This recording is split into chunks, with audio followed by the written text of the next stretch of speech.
আসসালামু আলাইকুম প্রিয় দর্শক, আপনাদের সকলকে শুভেচ্ছা সহ স্বাগত জানাচ্ছি চ্যানেল আই সংবাদে। এখনকার আয়োজন নিয়ে আপনাদের সাথে আছি আমরা দুজন, আমি ফাবলিহা বুশরা, আমি খায়রুল বাশার। আর বিস্তারিত সংবাদের শুরুতে জানিয়ে দিচ্ছি ফ্রেশ প্রিমিয়াম টি সংবাদ শিরোনামগুলো। দিল্লিতে হাসিনা মোদি শীর্ষ বৈঠকে তিস্তা চুক্তি নিয়ে আলোচনায় অগ্রগতি, অর্থনৈতিক ও বাণিজ্য সহযোগিতা উন্নয়নে 10 সমঝোতা চুক্তি সই। বরগুনার আমতলীর হলদিয়া এলাকায় মাইক্রোবাস খালে পড়ে 11 জন নিহত, বরযাত্রীবাহী গাড়িটি সেতু ভেঙে দুর্ঘটনায়।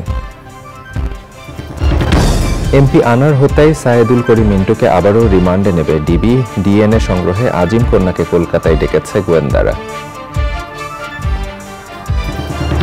এবং প্রকৃতি রক্ষা ও সবুজায়নে প্রবাসীদের এক হয়ে কাজ করার আহ্বান, সচেতনতা ও কার্যকর উদ্যোগে গুরুত্ব আরোপ।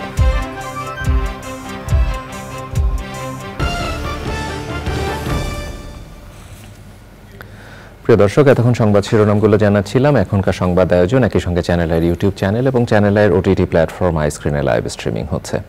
এবার নিয়ে যাচ্ছে বিস্তারিত আয়োজনে। ভারতের প্রধানমন্ত্রী নরেন্দ্র মোদির সঙ্গে বৈঠকের পর প্রধানমন্ত্রী শেখ হাসিনা বলেছেন, দুই দেশের বন্ধুত্বপূর্ণ সম্পর্ক এগিয়ে গেলে অবশ্যই লক্ষ্যে পৌঁছানো সম্ভব।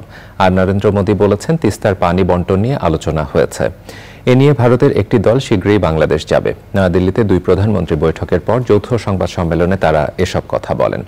বৈঠকে অর্থনৈতিক ও বাণিজ্যিক সহযোগিতা এগিয়ে নিতে প্রযুক্তিগত অংশীদারিত্ব, সমুদ্র অর্থনীতি, স্বাস্থ্য ও ওষুধের ক্ষেত্রে সহযোগিতা, রেল যোগাযোগ এবং দুর্যোগ ব্যবস্থাপনা সহ 10টি সমঝোতা স্মারক সই করেছে বাংলাদেশ ও ভারত। নীলাদ্রি শেখরের রিপোর্ট।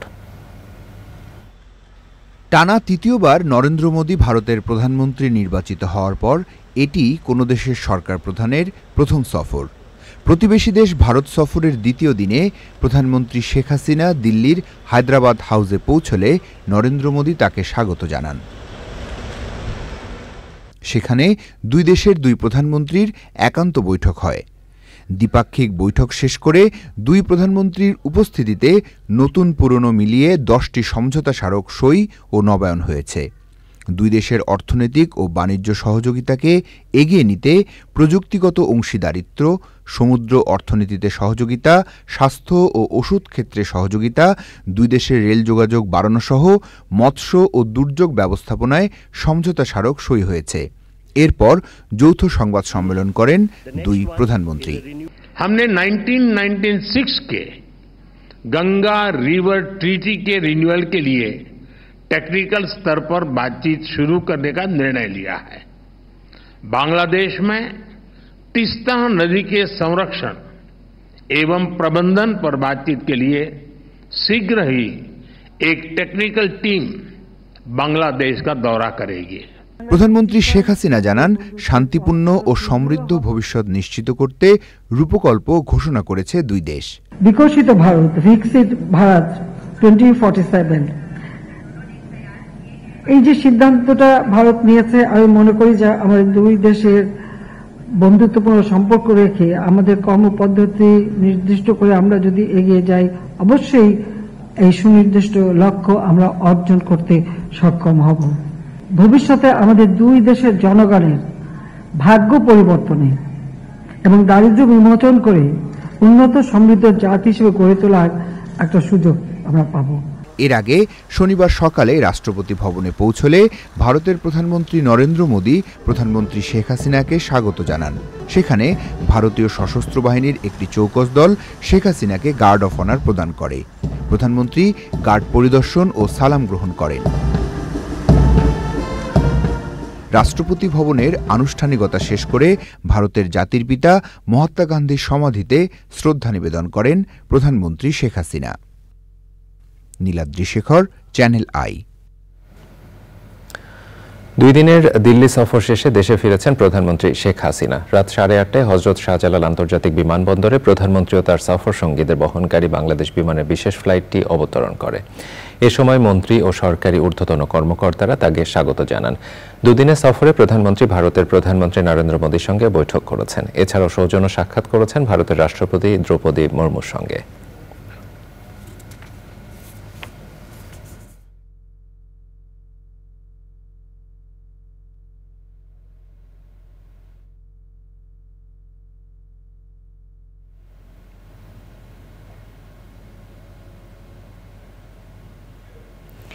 বরগুনার আমতলী উপজেলার হলদিয়া বাজারের একটি সেতু ভেঙে বরযাত্রীবাহী একটি মাইক্রোবাস খালে পড়ে নারী ও শিশুসহ ১১ জন নিহত ও বেশ কয়েকজন গুরুতর আহত হয়েছে। শনিবার দুপুরের দিকে এই দুর্ঘটনা ঘটে। পুলিশ জানিয়েছে, মাদারীপুর থেকে বরযাত্রী বহনকারী মাইক্রোবাসটি হলদিয়া থেকে আমতলী আসার পথে দুর্ঘটনার কবলে পড়ে। ফায়ার সার্ভিস, স্থানীয় প্রশাসন এবং বাসিন্দারা খালে ডুবে যাওয়া গাড়ি ও নিখোঁজ ব্যক্তিদের উদ্ধারে কাজ করছেন।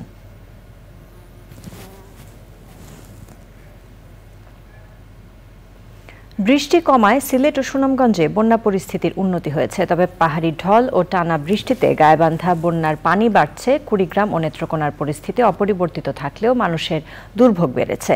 প্রতিনিধিদের পাঠানো তথ্যে রাজীব আহমেদের রিপোর্ট। বৃষ্টিপাত কমে আসায় সুরমা নদীর পানি সিলেট পয়েন্টে বিপদসীমার ৬ সেন্টিমিটার নিচে নেমে এসেছে। পানি কমতে শুরু করায় আশ্রয়কেন্দ্র থেকে অনেকেই বসতভিটায় উঠছেন। পানি কমে আস্তে আস্তে কমে গতকালকে থেকে একটু একটু করে কমে। এই সাইডে গড় পানি রয়েছে, এখনো পানি ভাঙিয়ে এলাম আটুর উপরে পানি গড়ের ভিতরে। পাহাড়ি ঢল কমায় সুনামগঞ্জের সুরমা, জাদুকাটা ও বোলাই নদীর পানিও কমতে শুরু করেছে।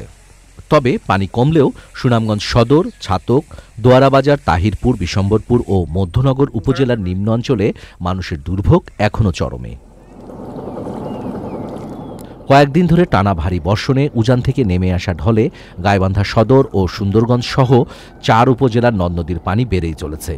তিস্তা নদীর পানি বিপদসীমার ১৫ সেন্টিমিটার উপর দিয়ে প্রবাহিত হচ্ছে। সুন্দরগঞ্জ উপজেলার চর ও নিম্ন অঞ্চলের অনেক এলাকা ডুবে গেছে।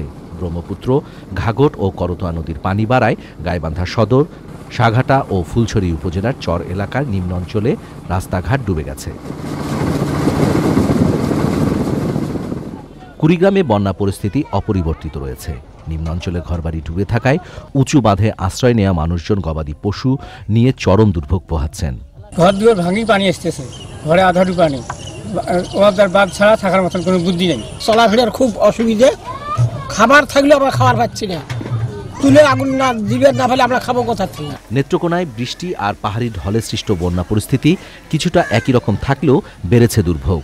পানিতে ডুবে 2 শিশুর মৃত্যু হয়েছে। এখনও সরকারি সহায়তা না পাওয়ার অভিযোগ করেছেন বানভাসীরা। Rajib Ahmed, channel I. MP Anar হত্যার ঘটনায় গ্রেপ্তার আওয়ামী লীগ নেতা সায়েদুল করিম মিন্টুকে আবারও রিমান্ডে নিয়ে জিজ্ঞাসাবাদ করবে ডিবি।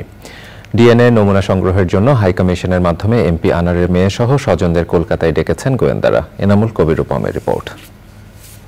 সংসদ সদস্য আনোয়ারুল আজিম আনার হত্যার ঘটনায় জড়িত সন্দেহে ঝিনাইদহ জেলা আওয়ামী লীগের সাধারণ সম্পাদক সাইদুল করিম মিন্টুকে গ্রেপ্তার করে আদালতে পাঠিয়ে 8 দিনের রিমান্ডে নিয়ে জিজ্ঞাসাবাদ করছিল ঢাকার গোয়েন্দারা। কিন্তু 3 দিনের মাথায় হঠাৎ করেই তাকে আদালতে পাঠায় ডিবি। আদালতকে জানানো হয় এখন তাকে রিমান্ডে রাখার প্রয়োজন নেই। স্বীকারোক্তি দিতে চাইলেই কেবল রিমান্ড শেষ হওয়ার আগেই কোনো আসামিকে আদালতে আনেন তদন্তকারীরা। কেন 3 দিন পরই আদালতে নেওয়া হলো, চ্যানেল আইকে সে বিষয়টি স্পষ্ট করেছেন ডিবি প্রধান। ইনভেস্টিগেশন অফিসার তার যে যে তথ্যগুলি জানা দরকার সে হয়তো প্রাথমিকভাবে সেগুলি পেয়ে গেছে, আরও হয়তো তাকে যাচাই বাছাই করতে হবে, অন্যান্য আসামির সাথে কথা বলে যদি সে প্রয়োজন মনে করে যে তার আরও তথ্যের দরকার, সেক্ষেত্রে সে আদালতের অনুমতি নিয়ে তো সে তাকে আবারও আনার তার সুযোগ আছে। সেক্ষেত্রে আমি মনে করি সে আইনের কোনো ব্যত্যয় করে নাই। ডিএনএ নমুনা দিতে এমপি আজিম কন্যা ডরিনের কলকাতা যেতে কেন বিলম্ব হচ্ছে তা জানান ডিএমপির এডিশনাল কমিশনার। ডেকেছে যাওয়ার জন্য, সেখানে হয়তো ডিএনএ করার জন্য। আমিও আজকেও খোঁজ নিলাম, তারা যাওয়ার কথা, কিন্তু শারীরিকভাবে অসুস্থ থাকায় ভিকটিমের কন্যা এবং তার ভাই তারা যেতে পারছে না। তারা হয়তো শীঘ্রই যাবে এবং তাদের ডিএনএ টেস্টের জন্য তারা ডেকেছে। আরও সন্দেহভাজন গ্রেপ্তারের চেষ্টা চলছে বলছে DB. Enamul Kabir Rupam, channel I, Dhaka. সারা দেশে হাসপাতাল ও স্বাস্থ্যকেন্দ্রগুলোতে সাপের অ্যান্টিভেনাম মজুদ আছে জানিয়ে স্বাস্থ্যমন্ত্রী বলেছেন, রাসেলস ভাইপার নিয়ে আতঙ্কিত হওয়ার কিছু নেই।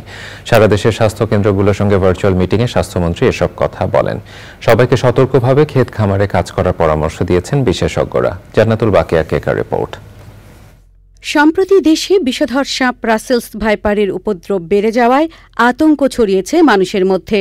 এ অবস্থায় সচেতনতা বাড়ানো এবং উপজেলা পর্যায় পর্যন্ত অ্যান্টিভেনম সরবরাহ পরিস্থিতি জানতে শনিবার সকালে ভার্চুয়ালি মিটিং করে নির্দেশনা দেন স্বাস্থ্যমন্ত্রী। বিষাক্ত সাপে কাটলে বাঁচার পথ একটাই, তা হলো দ্রুত হাসপাতালে নিয়ে যাওয়া।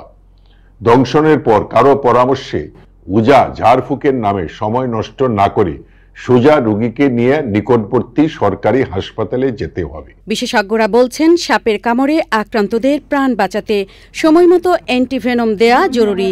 এ বিষয়ে করণীয় নিয়ে রাজশাহী মেডিকেল কলেজ হাসপাতালে শনিবার প্রশিক্ষণ হয়। রাসেল ভাইপারের যে venom composition of India and venom composition Russell viper Bangladesh আলাদা, ভেরি ইন্টারেস্টিং। এবং সেটা বলছে যে 27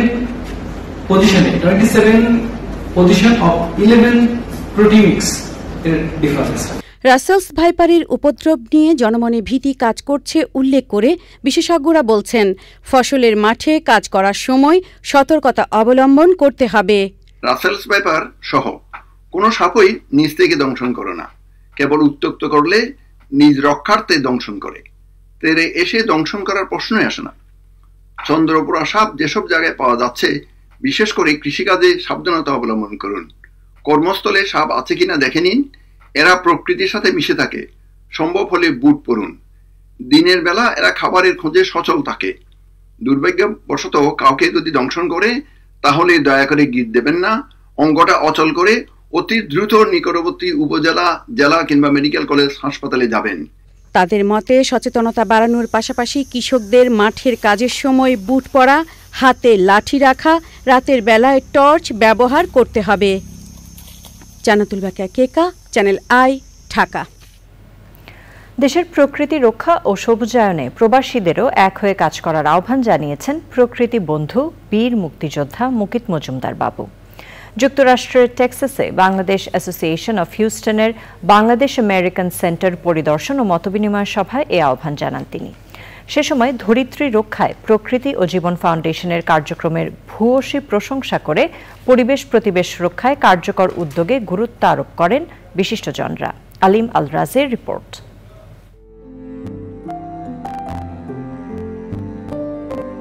সভ্যতা যেমন এগুচ্ছে, তেমনই পাল্লা দিয়ে বাড়ছে প্রাণ প্রকৃতি ধ্বংস। জলবায়ু পরিবর্তনের বিরূপ প্রভাবে হুমকিতে পুরো সভ্যতা। এমন বাস্তবতায় ভবিষ্যতের বাসযোগ্য ধরিত্রী বিনির্মাণে প্রয়োজন কার্যকর উদ্যোগ। এ বিষয়ে সচেতনতা বৃদ্ধিতে যুক্তরাষ্ট্রের টেক্সাসে বাংলাদেশ অ্যাসোসিয়েশন অফ হিউস্টনের বাংলাদেশ আমেরিকান সেন্টার পরিদর্শন করেন প্রকৃতি বন্ধু প্রকৃতি ও জীবন ফাউন্ডেশনের চেয়ারম্যান বীর মুক্তিযোদ্ধা মুকিত মজুমদার বাবু। সে সময় উপস্থিত ছিলেন বিশিষ্ট রন্ধনশিল্পী কেকা ফেরদৌসি এবং সংগঠনের নেতৃবৃন্দরা। পরে আলোচনায় অংশ নেন অতিথিরা। তো প্রকৃতি নিয়ে সবাইকে সচেতন করতে গিয়ে এই যে ওর যে মানে এত বড় একটা প্রচেষ্টা, এই এপেক্সে যেতে হলে তো একটা মানে বিশাল একটা স্টেজ দিয়ে পার হতে হয়। As an individual, Mr. Mukit Mojumdar Babu possesses strong ethical values and sense of responsibility for his family, workplace, society and country. Every corner of the country and to involve people from all walks of life, conservation, he formed Prakriti or Jivan Club. এটা অনেক বড় একটা achievement আপনাদের জন্য যে বাংলাদেশের বাইরে এত বড় একটা বাংলাদেশ অ্যাসোসিয়েশন 2 বছর পরে কমপ্লিট হয়ে গেল। আমার মনে হয় এটা অনেক একটা ভালো একটা কি বলবো একটা আমাদের বাংলাদেশি মানুষের জন্য একটা ভালো আর কি বলবো আমরা যে আমাদের আর কি বলতে পারবো যে একটা ভালো অনেক বড় একটা কাজ করেছেন, একটা নমুনা একটা স্থাপন করতে পেরেছেন। প্রবাসীদের স্বদেশপ্রেম ও দায়িত্ববোধ প্রশংসনীয় উল্লেখ করে জলবায়ু অভিঘাত মোকাবেলা ও অভিযোজন নিশ্চিতে সময়োপযোগী উদ্যোগে গুরুত্বারোপ করেন প্রকৃতি ও জীবন ফাউন্ডেশন চেয়ারম্যান। যে বাংলাদেশ আমাকে এত কিছু দিল, সেই বাংলাদেশের প্রতি কিন্তু আমার একটা কৃতজ্ঞতা বোধ, দায়িত্ববোধ থেকে আমার এই কাজটি শুরু। বাংলাদেশটা আমাদের সবার। এই বাংলাদেশকে কিন্তু আমরা যদি ভালো না রাখি আমাদের পরবর্তী প্রজন্ম থাকবে না, এটা কিন্তু ভাবতে হবে এবং এই ভাবাটা কিন্তু সবার মধ্যে ছড়াই দিতে হবে এবং যখন সবার মধ্যে আমরা এই জিনিসটা ছড়াতে পারবো তখনই কিন্তু এই ইমোশনাল ভ্যালুটা যেটা সবার মাঝে জাগানো দরকার তাহলে কিন্তু আমাদের দেশটা ভালো থাকবে। মানে এইখানে যারা আছেন তারাই উপকৃত হবেন না, কিংবা তাদের ছেলেমেয়েরাই উপকৃত হবেন না, বাংলাদেশও কিন্তু উপকৃত হবে। কারণ এখানে কিন্তু নলেজ ট্রান্সফারের একটা ব্যাপার আসছে। কিন্তু যখনই আমরা হাতে হাত মেলাবো তখনই আমরা ভালো থাকব, আমাদের ভবিষ্যৎ প্রজন্ম ভালো থাকবে, বাংলাদেশটা ভালো থাকবে। আলিমাল রাজি, চ্যানেল আই। এবার রয়েছে আই স্পোর্টস। জানাবেন শামীম, আপনি নিশ্চয়ই শুনতে পাচ্ছেন। কৃষিমন্ত্রী মোহাম্মদ আব্দুস শহীদ বলেছেন, কৃষিকে যান্ত্রিকীকরণ করার কারণে এবারের বোরো মৌসুমে কোনো ফসল নষ্ট হয়নি। পুরো ধান ঘরে তুলতে পেরেছে কৃষক। 2024-25 অর্থ বছরের বাজেট নিয়ে আলোচনায় তিনি বলেন, দেশের প্রতিটি কৃষককে স্বয়ংসম্পূর্ণ করার চেষ্টা করছে সরকার। সে সময় সিলেট এলাকায় বন্যা নিয়ন্ত্রণে বাঁধ দেওয়ার দাবি জানান তিনি। বিদেশে পাচার হওয়া অর্থ দেশে ফেরত আনার জন্য প্রয়োজনীয় ব্যবস্থা নিতে সরকারের কাছে দাবি জানান স্বতন্ত্র সংসদ সদস্য মঈনুদ্দিন।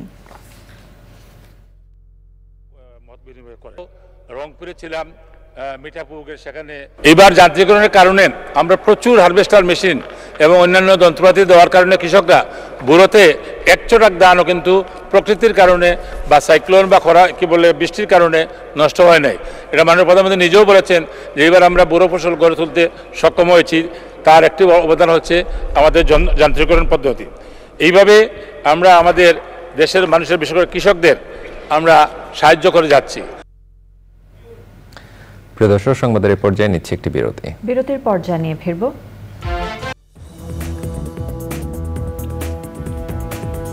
বিরতির পর আবারও আমন্ত্রণ। চলুন যাওয়া যাক এখনকার আয়োজনে। রাষ্ট্রপতি মোহাম্মদ শাহাবুদ্দিনের সঙ্গে বঙ্গভবনে বিদায়ী সাক্ষাৎ করেছেন সেনাবাহিনী প্রধান জেনারেল এস.এম. শফিউদ্দিন আহমেদ। সাক্ষাৎকালে দায়িত্ব পালনকালে সহযোগিতা প্রদানের জন্য রাষ্ট্রপতির প্রতি কৃতজ্ঞতা জানান সেনাবাহিনী প্রধান। এ সময় তিনি সেনাবাহিনীর সার্বিক কার্যক্রম, বিশেষ করে উন্নয়ন কর্মকাণ্ড সম্পর্কে রাষ্ট্রপতিকে অবহিত করেন। সফলভাবে দায়িত্ব পালন করায় বিদায়ী সেনাবাহিনী প্রধানকে ধন্যবাদ জানান রাষ্ট্রপতি মোহাম্মদ শাহাবুদ্দিন। তিনি বলেন, মুক্তিযুদ্ধের মাধ্যমে গড়ে ওঠা সশস্ত্র বাহিনী সবার গর্ব। বাংলাদেশ সেনাবাহিনীর উন্নয়নে বিদায়ী প্রধান ভূমিকার প্রশংসা করেন রাষ্ট্রপতি।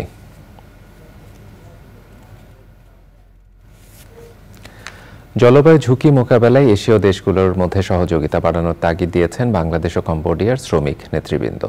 রাজধানীতে ওশি ইন্টারন্যাশনাল আয়োজনে জলবায়ু ঝুঁকি নিরসনে বাংলাদেশ কম্বোডিয়া অভিজ্ঞতা বিনিময় কর্মশালায় এই অভিমত জানান তারা। কর্মশালায় বক্তারা বলেন, এশীয় দেশগুলোর অভিজ্ঞতা বিনিময়, অনুশীলন এবং জ্ঞানভিত্তিক কর্মসূচি গ্রহণ জরুরি। এসব বিষয়ে শ্রমিক সংগঠনের প্রতিনিধিদের অংশগ্রহণ নিশ্চিতের দাবি জানান বক্তারা। কর্মশালায় মূল বক্তব্য উপস্থাপন করেন ওশি ইন্টারন্যাশনালের সমন্বয়কারী আর চৌধুরী রিপন। ফাউন্ডেশনের ভাইস চেয়ারপারসন ডক্টর এস.এম. মোর্শেদের সঞ্চালনায় কর্মশালায় বাংলাদেশ ও কম্বোডিয়া 30 জন শ্রমিক প্রতিনিধি অংশগ্রহণ করেন।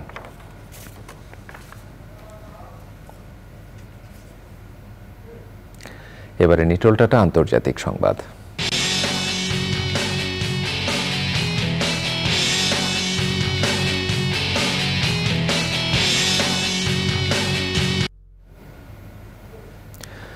গাজার আরেকটি নিরাপদ অঞ্চল আল মাওয়াসি শরণার্থী শিবিরে তাঁবুতে ইসরায়েলি হামলায় 25 ফিলিস্তিনি নিহত, অন্তত 50 জন আহত হয়েছে। তবে ইসরায়েল এই হামলার দায় অস্বীকার করে বলেছে, মাওয়াসি শরণার্থী শিবিরে হামলার কোনো তথ্য প্রমাণ নেই। শরণার্থী শিবিরের এক প্রত্যক্ষদর্শী বলেছেন, 2টি ট্যাঙ্ক পাহাড়ের চূড়া থেকে তাঁবুতে গোলাবর্ষণ করেছে। এ নিয়ে 24 ঘন্টায় ইসরায়েলি হামলায় নিহতের সংখ্যা দাঁড়িয়েছে 45 জনে। এ বিষয়ে WHO বলেছে, গাজার নিরাপদ অঞ্চলগুলোতেও ইসরায়েলি হামলায় হতাহতের সংখ্যা বাড়ছে। এতে স্বাস্থ্যসেবা একেবারেই ভেঙে পড়েছে। 7ই অক্টোবর থেকে এখন পর্যন্ত ইসরায়েলি হামলায় 37,431 ফিলিস্তিনি নিহত হয়েছে।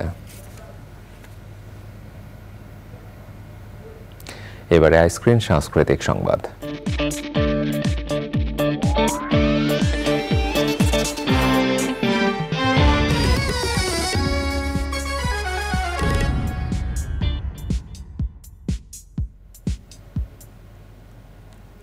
14তম বঙ্গীয় শিল্পকলা বিষয়ক আন্তর্জাতিক সম্মেলনের উদ্বোধন হয়েছে। জাতীয় জাদুঘর মিলনায়তনে সম্মেলনের উদ্বোধনী আয়োজন অনুষ্ঠিত হয়।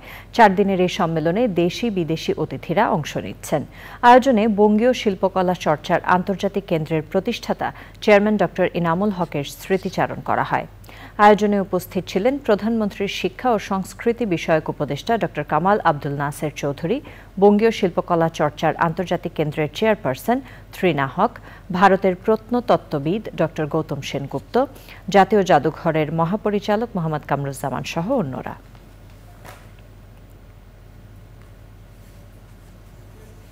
একক আবৃত্তির সৌকর্য বৃদ্ধির অংশ হিসেবে 7 রঙ্গ দুপুরের কাব্য শিরোনামে অনুষ্ঠিত হল আবৃত্তি শিল্পী ও সাংবাদিক মাসুদুজ্জামানের একক আবৃত্তি অনুষ্ঠান।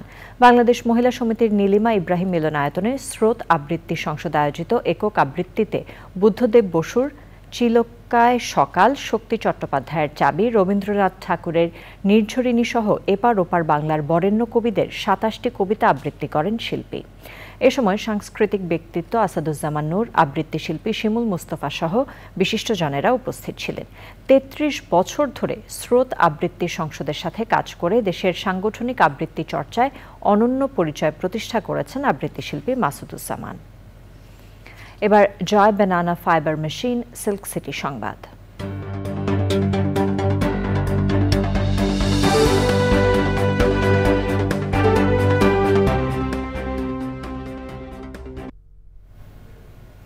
রাজশাহী সিটি কর্পোরেশনের মেয়র AHM খায়রুজ্জামান লিটনের নেতৃত্বে রাজশাহী মহানগরীর সমন্বিত নগর অবকাঠামো উন্নয়ন প্রকল্প নামে প্রায় 3000 কোটি টাকার একটি প্রকল্প বাস্তবায়িত হচ্ছে।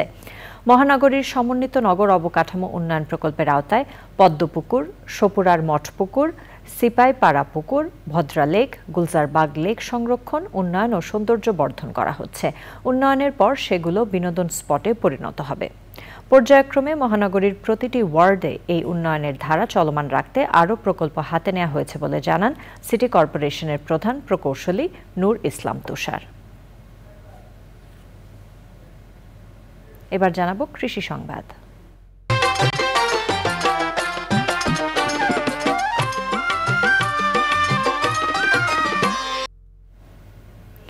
নোয়াখালীতে বাড়তি লাভের আশায় মাছের রং মিশিয়ে বিক্রি করছে ব্যবসায়ীরা। পচা বাসি মাছে তাজা ভাব আনতে এমন ধোঁকাবাজি করছে তারা। মাছে কেমিক্যাল ব্যবহারে উদ্বিগ্ন ক্রেতারা। আলাউদ্দিন শিবলির পাঠানো তথ্যে জাকি আক্তারের ডেস্ক রিপোর্ট।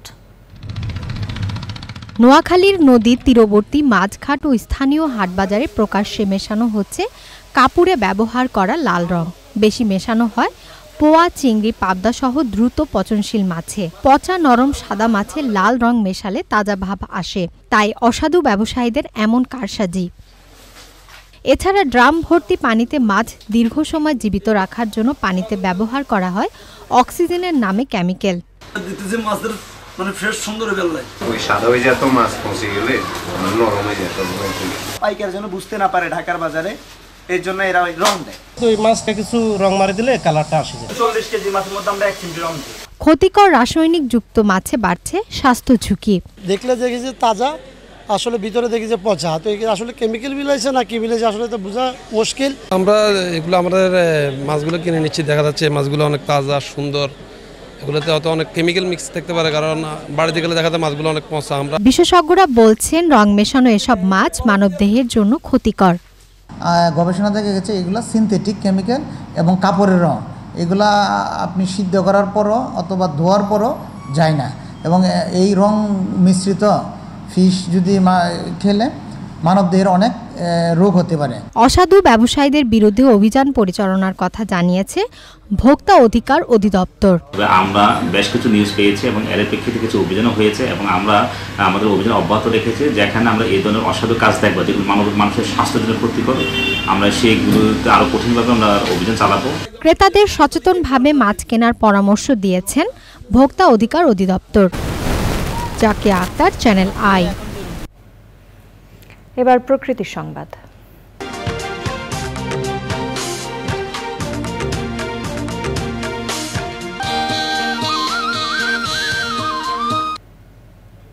আবারও ময়লা আবর্জনা আর কচুরিপানার ভাগাড়ে পরিণত হয়েছে গাইবান্ধার ঘাগট লেক। দৃষ্টিনন্দন নানা উন্নয়ন কাজ হলেও লেকের কোনো সুফলই পাচ্ছেন না স্থানীয়রা। দুর্গন্ধযুক্ত দূষিত পানি আর মশা মাছির উপদ্রবে অতিষ্ঠ এলাকাবাসী। ময়লা অপসারণে শীঘ্রই ব্যবস্থা নেয়ার আশ্বাস দিয়েছেন পৌর মেয়র। ফারুক হোসেনের তথ্যে আফরোজা হাসির রিপোর্ট। বন্যা থেকে রক্ষা পেতে ৯০-এর দশকে লুপ কাটিংয়ের মাধ্যমে ঘাঘর নদীর গতিপথ পরিবর্তন করে শহরের বাইরে প্রবাহিত করে পানি উন্নয়ন বোর্ড। এরপর শহরের ভেতরের ৩ কিলোমিটার নদী মরা খালে পরিণত হয়। ২০১৮ সালে ২৮ কোটি টাকা ব্যয়ে দৃষ্টিনন্দন ফুটপাত আর ব্রিজ নির্মাণ সহ লেকটির উন্নয়ন কাজ করে স্থানীয় সরকার প্রকৌশল অধিদপ্তর। এখানে আমাদের এই ৫৪ মিটার ৪৫ মিটার ব্রিজ দুটি নির্মাণের ফলে এই এলাকার যে বিনোদনের যে সুবিধাটা ছিল না সেটা অনেকাংশে পূরণ হয়েছে। তবে কয়েক বছরের মধ্যেই কচুরিপানা আর ময়লা আবর্জনায় ম্লান হয়ে গেছে খালটির সৌন্দর্য। কচুরিপানার কারণে আমরা এই ঘাঘর লেকের পাশে যারা বসবাস করি তারা আমরা সন্ধ্যার পরে বাইরে বসতে পারি না। ঘাঘর লেক আর না, এটা মশা তৈরির একটা ফ্যাক্টরি হয়েছে বাবা। এই লেকটা দিয়ে আরো মনে করেন নষ্ট হয়ে গেছে এগুলা আশেপাশে ময়লা দিয়ে। আমরা চাই যে এগুলো ময়লা পরিষ্কার হইলে এখানে দুইজন মানুষ এসে বুঝতে পারবে। অতিরিক্ত নোংরা আর আমরা এখানে কাজ করতে পারতেছি না, আমাদের খুবই কষ্টকর। আমাদের মনে করেন কাপড় চোপড় ধোয়া গোসল করা খুবই কষ্টকর। আমাদের কথা ছিল পৌরসভার যে এই লেকটিকে একটা আঞ্চলিক পর্যটন স্থানে পরিণত করা, যেখানে দূর দূরান্ত থেকে মানুষ এখানে আসবে, এখানে পিকনিক স্পট হিসাবে গড়ে তোলার কথা ছিল, কিন্তু তার এখনো চিহ্ন দেখা যাচ্ছে না। পরিবেশ দূষণ রোধে লেকটির পরিষ্কার পরিচ্ছন্নতায় কার্যকর ব্যবস্থা নেওয়ার আশ্বাস পৌর মেয়রের। পানা আসলে পরিষ্কার করে শেষ করা যায় না, কিছুদিন পর আবার একটা জন্ম নেয়, একটা থেকে অসংখ্য পানা জন্ম নেয়। আসলে এটা নির্মূল করা খুব কষ্টদায়ক। তারপরে আমরা যেহেতু পৌরসভা এখন হস্তান্তর হচ্ছে, এটা পৌরসভা অবশ্যই এটা আগামীতে একদম নিট অ্যান্ড ক্লিন করবে। দূষণমুক্ত নির্মল বাতাস আর পরিচ্ছন্ন প্রকৃতি গড়ে তুলতে কর্তৃপক্ষ দ্রুত ব্যবস্থা নেবে প্রত্যাশা শহরবাসীর। আফরোজা হাসি, প্রকৃতি ও জীবন ডেস্ক, চ্যানেল আই। প্রিয় দর্শক, সংবাদের পর্যায়ে আবারও নিচ্ছি একটি বিরতি। বিরতির পর জানিয়ে ফিরব। বিষধর সাপ রাসেলস ভাইপারের আতঙ্কে দিন কাটাচ্ছেন দ্বীপ জেলার ভোলার জেলে ও দিনমজুররা। বিভিন্ন স্থানে রাসেলস ভাইপার ধরা পড়ার চরাঞ্চলে মানুষের দৈনন্দিন কাজ ব্যাহত হচ্ছে। তবে বন বিভাগ বলছে শীত এলেই চলে যাবে রাসেলস ভাইপার। আতঙ্কিত না হয়ে সবাইকে সতর্ক থাকার পরামর্শ বন বিভাগের। ভোলা থেকে হারুনা রশিদের তথ্য ও ভিডিও চিত্রে লাইলা নওশিনের রিপোর্ট। ঘূর্ণিঝড় রিমালের পর থেকেই ভোলার বিভিন্ন উপজেলায় দেখা মিলছে বিষধর রাসেলস ভাইপার সাপের। ভোলা সদরসহ জেলার বিভিন্ন এলাকায় গত এক সপ্তাহে 12টি রাসেলস ভাইপার পাওয়া গেছে। এর মধ্যে 11টি সাপকে মেরে ফেলেছে স্থানীয়রা। একটি বন বিভাগের কাছেও হস্তান্তর করা হয়েছে। দৌলত খানে রাসেলস ভাইপার সাপের কামড়ে 3টি বিড়ালের মৃত্যু হয়েছে। ভোলায় প্রথম এই সাপের দেখা মেলে সদর উপজেলার ইলিশা ইউনিয়নে। পরবর্তীতে শিবপুর, বোরহানুদ্দিন, দৌলত খানের ভবানীপুর, লালমোহন, তজুমুদ্দিন, চরফ্যাশন ছাড়াও বিচ্ছিন্ন দ্বীপ উপজেলা, মনপুরা ও উপকূলের চরফ্যাশন উপজেলায় রাসেলস ভাইপার দেখা যায়। স্থানীয়রা আতঙ্কিত হয়ে সাপগুলোকে পিটিয়ে মেরে ফেলেন। এসব সাপ না মেরে স্থানীয় বন বিভাগের কর্মকর্তাদের জানানোর অনুরোধ করেছে বন বিভাগ। সাপের বসবাসগুলো সাধারণত নিম্নাঞ্চলে ওই সমস্ত গর্তগুলোতে থাকছিল। যেহেতু নিম্নাঞ্চল প্লাবিত হয়ে পানিতে পরিপূর্ণ হয়ে গেছে, সাপগুলো উপরে চলে আসছে, মানুষের বসতবাড়িতে, ভিটায় বা আঙ্গিনায় এসব দেখা যাচ্ছে। তো এখন এই সাপটাকে সম্পূর্ণ এটা যেহেতু প্রতিবেশের অংশ, এটাকে বিলুপ্ত করা যাবে না। এটা থেকে বাঁচতে হলে মানুষকে সচেতন থাকতে হবে। আমরা জানি যে কার্বলিক অ্যাসিড মানুষ ব্যবহার করতে পারে বাড়ির আশেপাশে বা বাড়ি ঘরে, যাতে সাপ কার্বলিক থাকলে সাপ দূরে থাকবে।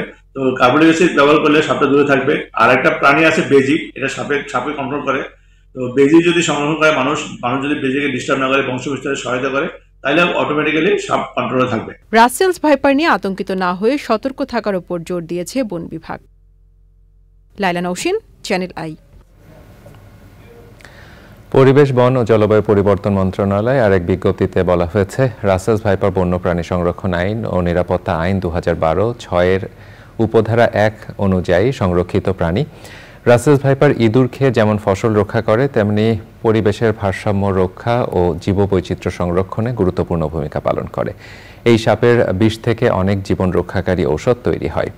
সাপ মারা দণ্ডনীয় অপরাধ, তাই সাপ মারা থেকে বিরত থাকা এবং সাপ উদ্ধার করতে প্রয়োজনে জাতীয় হেল্পলাইন 333 নম্বরে কল করে বা নিকটস্থ বন বিভাগের অফিসকে অবহিত করার আহ্বান জানানো হয়েছে।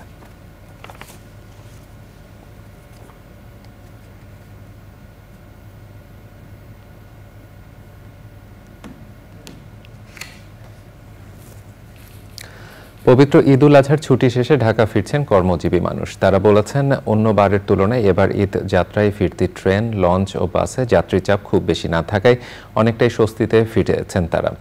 তবে কিছু বাস ও লঞ্চে অতিরিক্ত ভাড়া আদায় ও যাত্রী ওঠানোর অভিযোগ করেছেন অনেকেই। শহীদুল্লাহ রাজুর রিপোর্ট। পরিবার পরিজনের সঙ্গে ঈদ আনন্দ উপভোগের জন্য ঢাকা ছেড়ে যাওয়া মানুষ ঈদের ছুটি শেষে রাজধানীতে ফিরছেন। সকালে রাজধানীর রেল স্টেশন এবং লঞ্চ ও বাস টার্মিনাল ঢাকায় ফেরা মানুষের পদচারণায় মুখর হয়ে ওঠে। যাত্রীরা বলছেন, এবার ঈদ যাত্রা ও ঢাকায় ফেরা ছিল অনেকটাই স্বস্তির। যাত্রাবাড়ি, সায়েদাবাদ, গাবতলী এবং মহাখালী বাস টার্মিনালে ঢাকা ফেরা মানুষের খুব বেশি ভিড় নেই। সকাল থেকে আজকে যাত্রীর চাপ আছে, সব অফিস টফিস খুলে গেছে, যারা বেসরকারি কাজ করে সব অফিসে আজকে খোলা। বাস ভাড়া একটু বেশি ছিল, না পথে কোনো ভোগান্তি হয় নাই। অতিরিক্ত ভাড়া আদায় ও দেরিতে পৌঁছানো সহ নৌ পরিবহনের ব্যবস্থাপনা নিয়ে অভিযোগ করেছেন দেশের দক্ষিণাঞ্চল থেকে লঞ্চে ঢাকায় ফেরা অনেক যাত্রী। লঞ্চের কি যাত্রা, অনেক কষ্ট হয়েছে, অনেকের কষ্ট হয়েছে। এরকম করে কি লঞ্চে আসা যায়? লঞ্চ আসার কথা 7টা 8টার ভিতরে চলে আসবে, তাই না? 9টা 10টায় যদি লঞ্চ চলে আসে তাহলে অফিস করবে কখন? মানুষ অনেক কষ্ট হয়েছে, যে বৃষ্টিতে ভিজছে, মানুষ কেউ সিট পায় নাই, দাঁড়াই আইছে, বইয়ে আইছে, বাড়তি তো ভাড়া নিচ্ছি।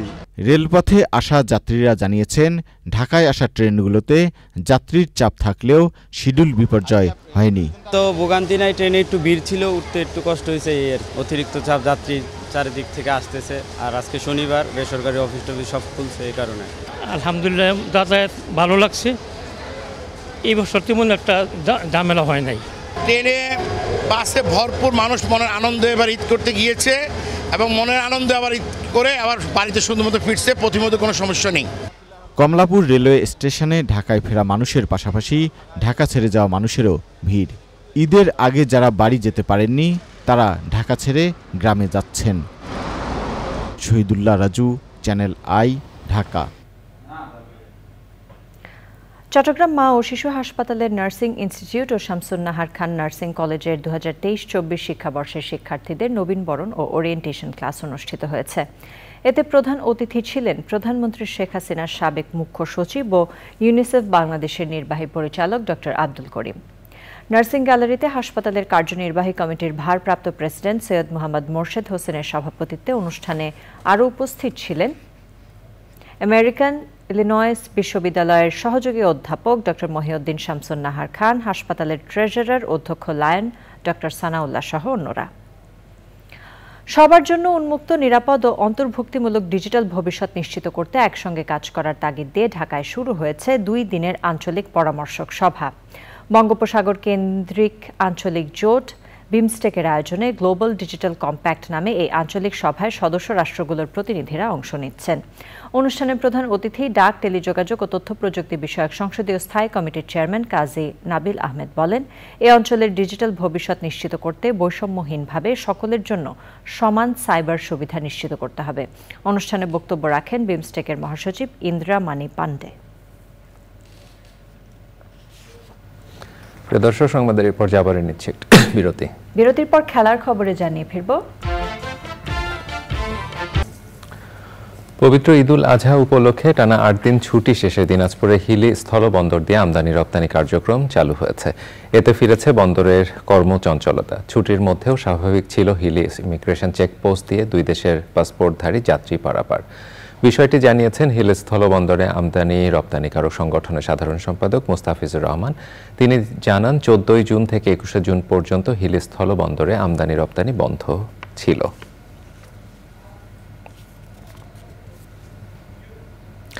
সদ্যপ্রয়াত স্বৈরাচার বিরোধী আন্দোলনের অন্যতম সংগঠক সাবেক ছাত্রনেতা শফি আহমেদ স্মরণে কানাডায় আলোচনা সভা হয়েছে। কানাডায় অবস্থানরত স্বৈরাচার বিরোধী ছাত্র আন্দোলনের কর্মীদের আহ্বানে টরন্টোর মাল্টিকালচারাল ফিল্ম স্ক্রিনিং সেন্টারে এই সভা হয়। ডাকসুর সাবেক এজিএস নাসির উদ্দোজার সভাপতিত্বে সাবেক ছাত্রনেতা মনির জামান রাজুর সঞ্চালনায় শোক সঙ্গীত পরিবেশন করেন মাসুদ পারভেজ। সভায় বক্তব্য রাখেন মোহাম্মদ মহসিন, আলমগীর টুকু, শওকত আলী সাগর, ডক্টর মোহাম্মদ বাদল সহ অন্যরা। এ সময় বক্তারা ৯০-এর দশকে স্বৈরাচার বিরোধী আন্দোলনে শফি আহমেদের সাহসী নেতৃত্বের কথা কৃতজ্ঞতার সাথে স্মরণ করেন। এবারে খেলার খবর।